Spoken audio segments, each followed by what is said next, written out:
Hi, this is Irfan Emanuel. As you know that vocabulary plays a very vital role to enhance your spoken English. Sentence structure as well as vocabulary is very important to make a sentence. So, today I have brought for you a vocabulary enhancement lesson for you. These are the words which use in our daily routine, and these vocabulary words are medical instruments. First of all, the first instrument that is being used in the hospital, in the clinics, and that is injection. Injection को आमतौर पर टीका भी कहते हैं, लेकिन चूंकि आपको पता है कि जो इंग्लिश लैंग्वेज है आपको ना सिर्फ आपको इंग्लिश में एफिशिएंट बनाती है, बल्कि आपकी पर्सनैलिटी जो ग्रोथ है उसमें भी आपकी हेल्प करती है. तो आप you have to say instead of टीका say इंजेक्शन. उसके बाद इंजेक्शन दो तरह के होते हैं. एक इंजेक्शन जो मसल्स पे लगता है, वो आमतौर पर आपके आर्म पे या आपके बैक पे लगता है, उसको मसल में जो टीका लगता है. और एक इंजेक्शन होता है जो आम तौर पर आपने देखा होगा हाथ की जो वेन है यहाँ पर लगता है, वो कैन्यूला के जरिए उसको जो है एंटर करते हैं. अब IM जो है मसल में और IV वेन में. IV मैंने बताए हैं, जो IV इंजेक्शन होता है वो आम तौर पर कैन्यूला के जरिए होता है. अब ये एक और वर्ड आया है कैन्यूला. कैन्यूला आमतौर पे हॉस्पिटल में इस्तेमाल होता है.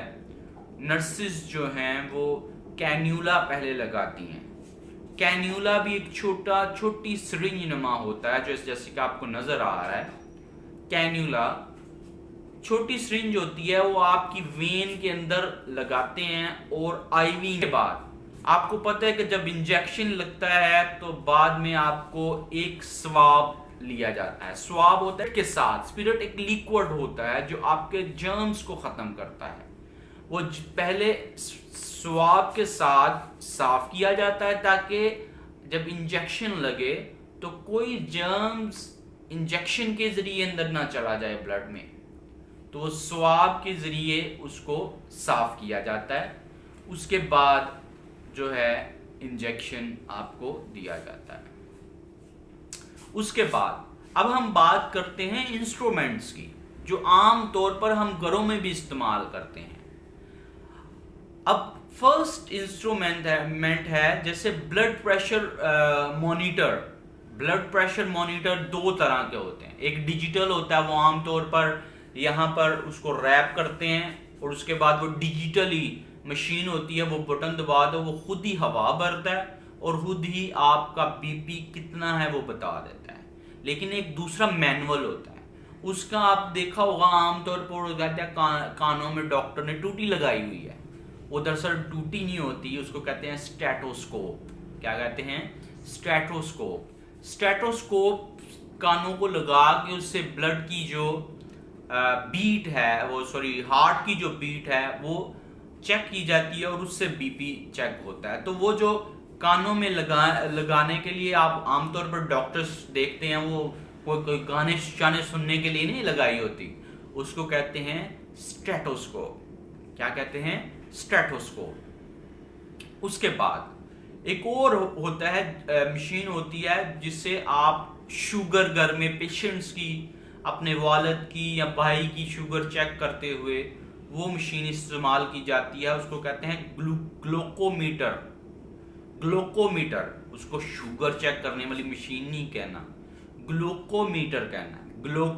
मीटर वो आपको सामने स्क्रीन पर नजर आ रही है, ग्लूकोमीटर। एक डिवाइस होती है वो आमतौर पर आपकी उंगली के ऊपर लगाते हैं, जिसको सांस का मसला हो या ब्रीदिंग में प्रॉब्लम हो रही हो, ऑक्सीजन जिसको लगा हो, ठीक है। आमतौर पर ये कोरोना के जो पेशेंट थे उनको ऑक्सीमीटर कहते हैं उसको। वो आपकी ऑक्सीजन के लेवल को चेक करता है। उस डिवाइस को जो आपके ऑक्सीजन के लेवल को चेक करता है कि आपके लंग्स कितना ऑक्सीजन लेते हैं, उसको ऑक्सीमीटर कहते हैं। आपकी स्क्रीन पर आपको नजर आ रहा है ऑक्सीमीटर।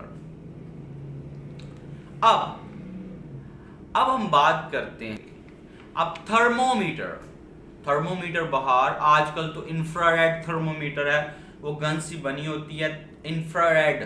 इंफ्रारेड थर्मोमीटर गन सी बनती है, वो आपके फॉरहेड पे ऐसे पॉइंट करते हैं तो उसका आपको टेम्परेचर पता चलता है। आमतौर पर वो छोटा लंबा आपको नजर आ रहा थर्मोमीटर, या तो आपके अंडर आर्म में रखते हैं या फिर आपके माउथ में उसको फिक्स करते हैं, ताकि आपका बुखार, आपका फीवर चेक हो सके।